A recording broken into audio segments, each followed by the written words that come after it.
uyu munsi rero tugiye kwigira hamwe kugira izina ryihariye ry'igicuruzwa cyawe mu cyongereza bita trademark. Turarebera hamwe ese trademark ni iki, bimaze iki, bisaba iki, ese buri wese arabyemerewe.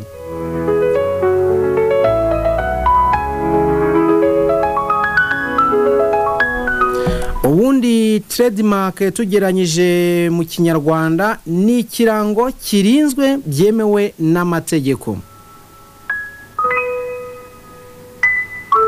Iyo trademark rero ishobora kuba ari interuro, ishobora kuba ari ijambo, cyangwa se ikaba igishushanyo, icyo twakwita logo mu rurimi rw'amahanga.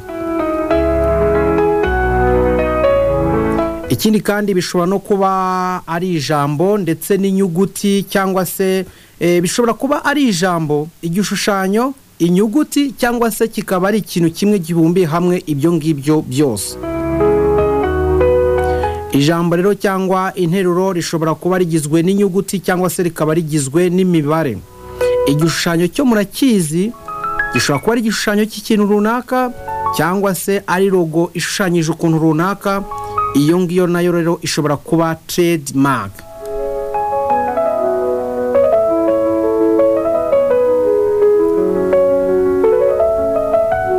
Tumaze kubasobanura trademark icyo ari cyo, ese bimaze iki kugira ngo umuntu agire trademark cyangwa se agire izina ryihariye ry'igicuruzwa cye nta wundi urifite?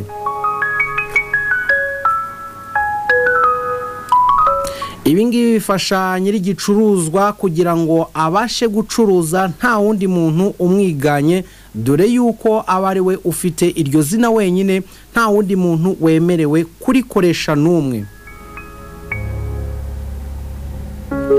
Ikindi kandi bifasha abaguzi kumenya igicuruzwa ndetse na nyiracyo batakitiranyije n'icya mugenzi wabo, ndetse bikaba byamufasha no kumenya ko igicuruzwa gifite ubuziranenge bitewe n'uwagikoze, dore yuko aba yemewe kandi abikora byemewe. Muri kano kanya rero umaze gusobanukirwa trademark ni iki, ese bisaba iki kugira ngo umuntu agire umwihariko w'iryo zina rye? Ibingibi nibyo tugiye kurebera hamwe muri kano kanya.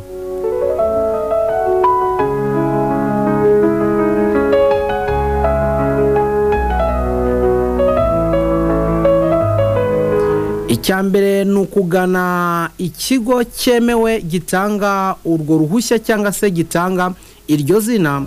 Mu Rwanda ubu ngubu RDB niyo yemeye gutanga uburenganzira bwo kuba iryo zina ryawe ryemewe, nta wundi muntu wemerewe kurikoresha.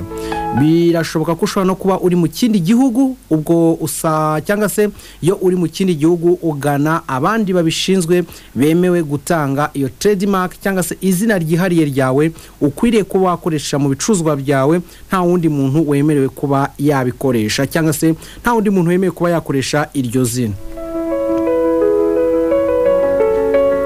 Iyo uganye icyo kigo cyemewe gutanga ubwo burenganzira, bisaba kuba ufite ipatante cyangwa se ufite TIN number.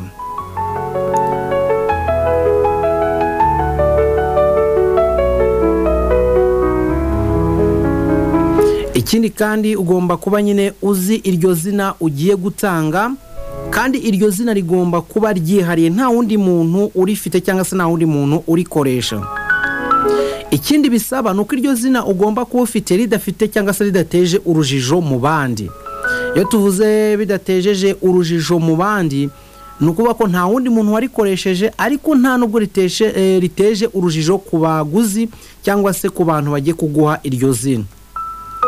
Hano reka dutange urugero. Birashoboka yuko ushobora gushaka wenda kwita izina Inyange. Murabizi yuko wenda mwe mudukurikiye muri benshi, Inyange ni izina ry'umuntu ku giti cye cyangwa se ni izina rya company. Nawe ugashaka kurikoresha kuko wenda ryamamaye, aho ati burareka ngewe nyite Inyange. Icyo gihe ntago bariguha kubera yuko rirajya nyine gutera urujijo bitewe n'indi product ihana.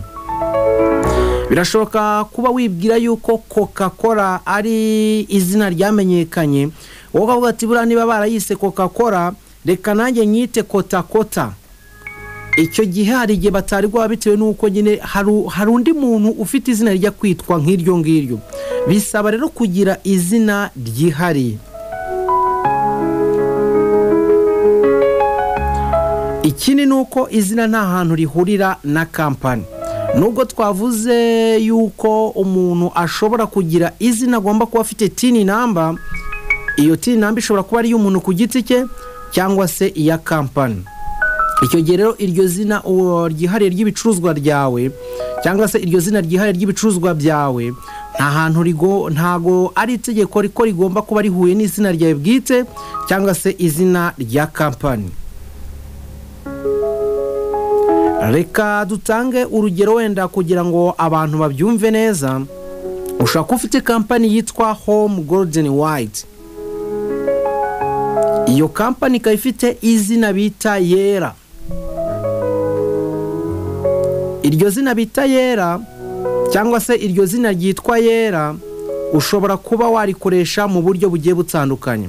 Ushobora kugira Yera soap, ushobora kugira Yera milk, ushobora kugira Yera phone, ushobora kugira Yera TV ndetse n'ibindi bicuruzwa bigiye bitandukanye, ariko byose icyo bihuriyeho bikorwa na Home Golden White ndetse bikaba bifite izina ryihariye bita Yera. Birashoboka ko ushobora kuba ufite kampani yitwa Yera Company Limited. Mbivuze neza, birashoboka kuba ufite izina cyangwa se ufite na kampani yitwa Yera Company Limited ukagira n'ibicuruzwa byitwa Yera.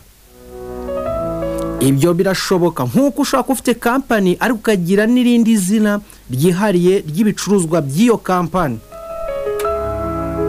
Ibi ngibi iyo wagannye cya kigo gishobora kuba gitanga cyangwa se iyo ugannye kiriya kigo gitanga izina, mu Rwanda twabonye ko ari RDB, ahangaha bagenda bagusobanurira byimbitse.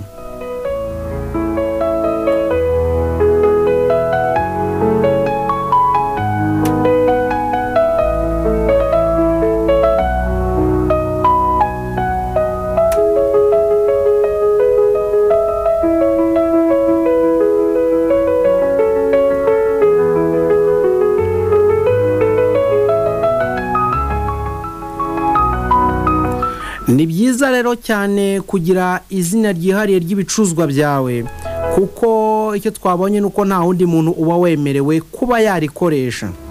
Ikindi ni byiza kuko ushobora gukoresha izina warikoresha hari undi muntu urikoresha ukaba wamurega kandi bamuca amafaranga menshi. Nawe ni byiza rero kuba wabanza kumenya niba izina urimo gukoresha nta wundi muntu waryandikishije, dore yuko aramutse akureze baguca agatubutse cyangwa se wahanwa bikomeye. Niyo mpamvu rero ukwiriye kuba ufite ibicuruzwa byawe bifite izina ariko ryemewe ryanditse, nta wundi muntu wemerewe kuba yarikoresha.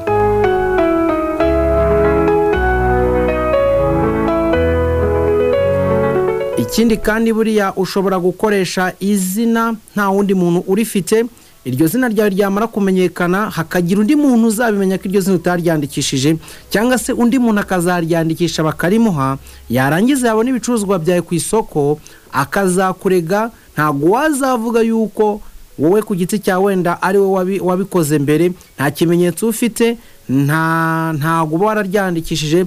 Icyo gihe nabwo wahanwa kandi wenda izina ari wowe warikoreye ndetse ukarishyira no ku rwego rukomeye.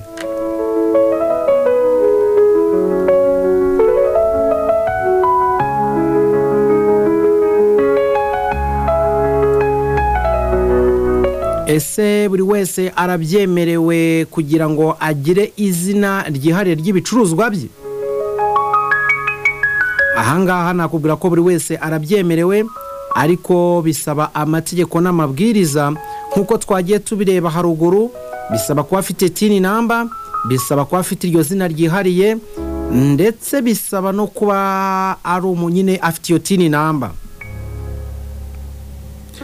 twirinde rero hato na hato tutazagwa mu maboko atari ayacu. Rimwe na rimwe abantu barimo baraturega bitewe no kutamenya. Niyo mpamvu twiga mu kanya keza cyane ka Iga Time kugira ngo tugende tumenya byinshi bigiye bitandukanye. Nk'ubu ngubu tumenye akamaro ko kugira izina ryihariye ry'ibicuruzwa byawe, mu cyongereza bita trademark. Ese wifuza kumenya gukoresha mudasobwa, kudekarara serivisi zitandukanye nk'iz'Irembo, Rwanda Revenue Authority ndetse n'izindi? Igisubizo nta kindi, gana Home Golden White, tugufitiye abarimu b'inzobere bakugeza ku nzozi zawe. Namwe mwifuza kumenya gukora, kuvanga ndetse no gutera amarangi y'amoko yose, yaba y'amazi, amavuta n'asigwa ku mamodoka, nimutugane tubigisha gukora amavuta yo kwisiga y'amoko yose.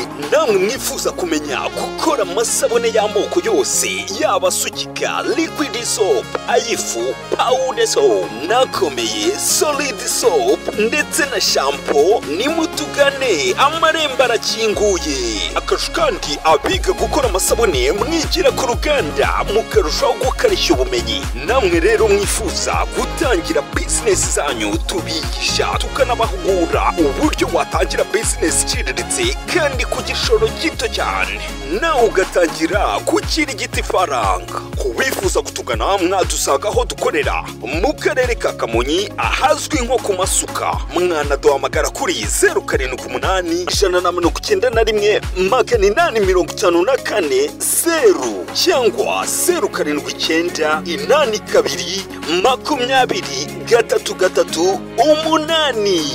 Wow! Home Golden White ubaye igisubizo ku Banyarwanda.